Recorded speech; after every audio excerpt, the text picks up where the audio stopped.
Hello, audience. We're back to the Life Saga TV with other saddening news. After the brutal defilement and murder of Tamara Blessing, the suspect finally pleads guilty before the Nyeri court.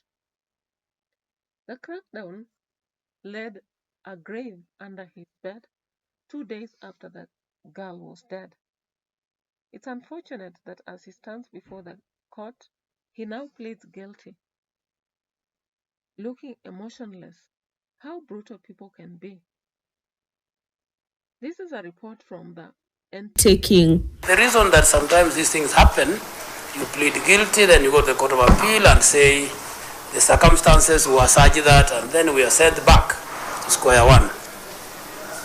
It is my duty as the court to ensure that the plea is unequivocal and that after that happens, the death sentence is certain. And if it is certain, you do not want to take chances.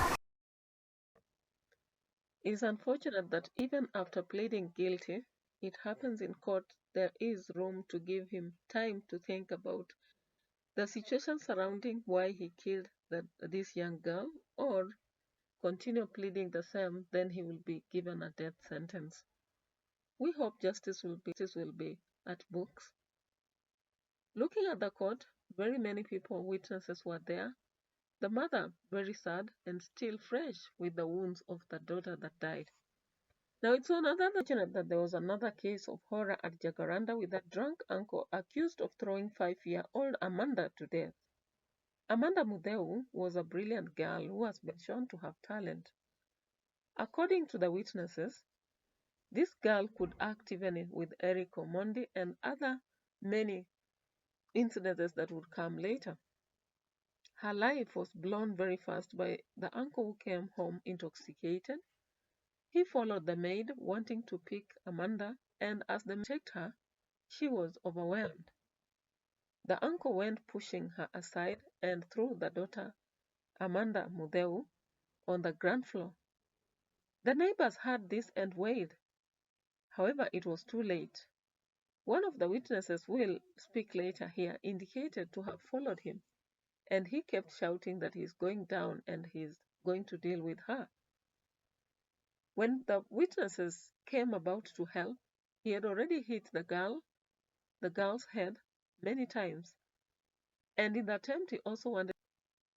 The police came to his rescue and he was taken to Kenyatta Hospital where he was treated. Amanda Mudeu was also taken to hospital, but she did not come to death. Many of the witnesses testify how this girl was brilliant. Some of them included here. Pink braids. Even the last time when I saw her in hospital, she was in pink braids. She's happy and she's a darling to many. She's a lovely kid, always happy. Huyo mtoto ampoteza dreams. Amanda alikuwa celeb. Aliact na watu kama kina Eric Omondi. Aliact na watu kama kina Willy Paul. Akiwa mdogo, she was very bright girl. I know. Hata angekuwa hapa angekuwa anazungumza Kiingereza hata kuniliko mimi.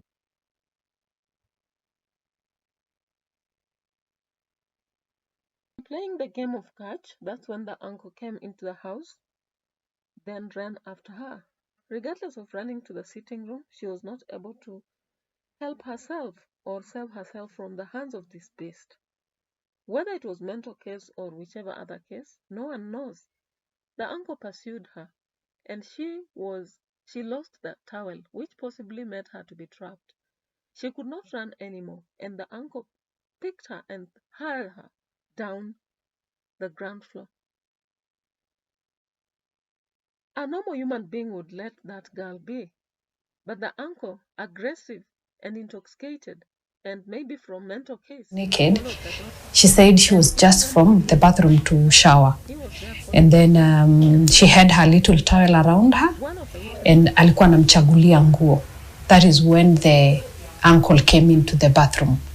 So akamgrab mtoto akamgonga kofi or whatever kula amemgonga.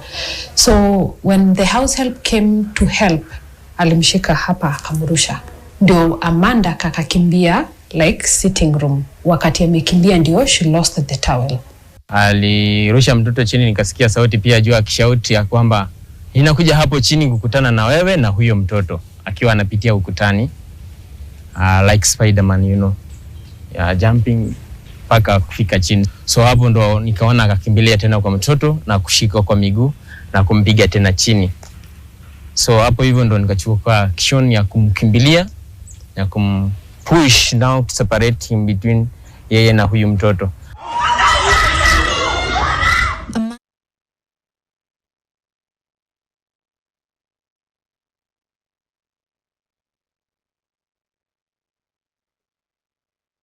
It could be a case of mental health. Currently, many Kenyans are suffering from mental health, and when we live with relatives, we do not know this.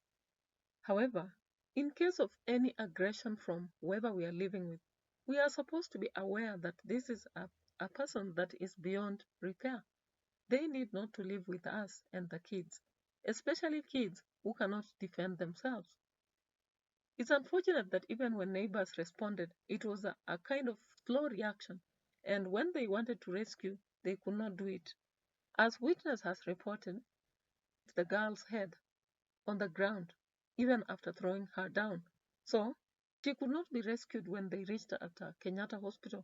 And the delay at hospital also speaks volumes. It was impossible to have a hearing here that could deal with her situation as fast as possible.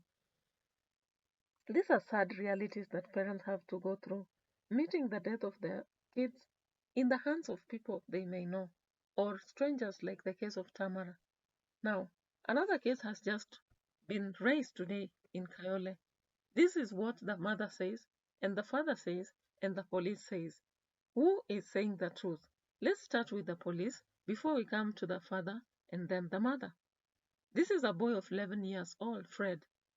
He was found dead, tortured, Immediately the and losing DCI some parts. took over What the could be the investigation, situation? Is it the people who are conducting right and the the death? investigation is Or it is? progressing well, Let's see. and we know that the investigation will reveal what actually happened and who committed that heinous crime. Up to now, there's no arrest, but I promise you very soon.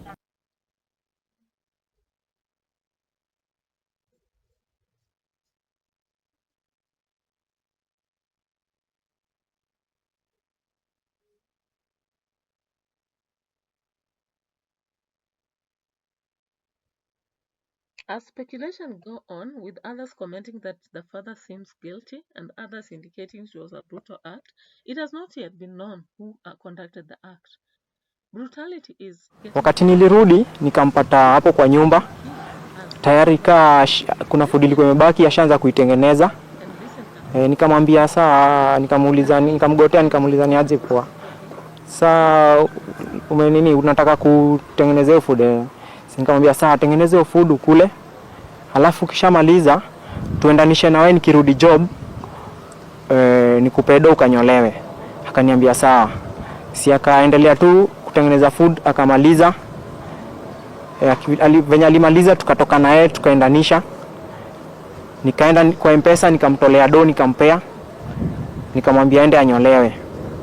Tukaachana hivyo. Afternoon ilikuwa kitu saa 8.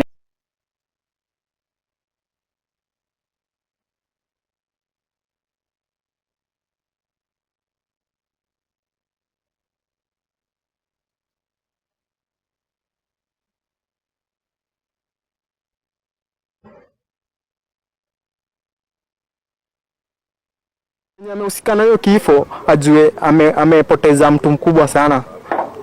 Amepoteza mtu mkubwa. Fred tujue angekuja kwa nini? Watu hata majirani nani venye wanasema huyo mtoto alikuwa mtoto mmoja tofauti.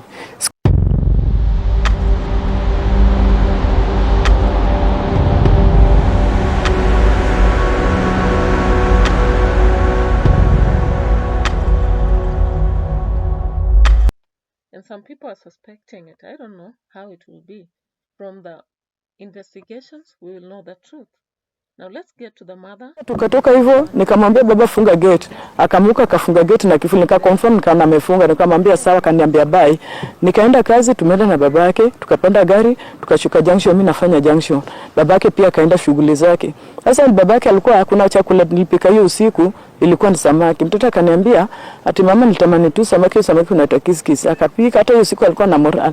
Nikamwambia baba, ile chakula ilibaki hiyo sasa, hiyo asubuhi Monday, Tuesday. Nikamwambia sawa, hata mimi nafika hivyo, tumfanye nini? Ndio akimbie tumzindikishe aende kwa aunti yake, kesho ni shule. Sasa mimi kufika nikapata tendo babake ametoa viatu, ameingia kwa nyumba. Pia mimi nikafika na nikamuuliza na kwani Fred ako? Akaniambia Fred kama anacheza tu hapa, anajaribu kuniuliza ati tuongoje, maybe mtoto ataki kwenda, anapoteza time, kuna watoto zake, maybe hataki kuenda, ataenda kesho. Ai, nakaa na hata usiku kukula ilinishinda. Najaribu kukaa nashindwa. Najaribu kukaa nashindwa. Masaa imeenda saa 5. Babake akatoka, akajaribu kutoka nje. Mimi sasa niko kwa nyumba, nishindwa, hata naweza shindwa mtoto nini, nimeua mtoto.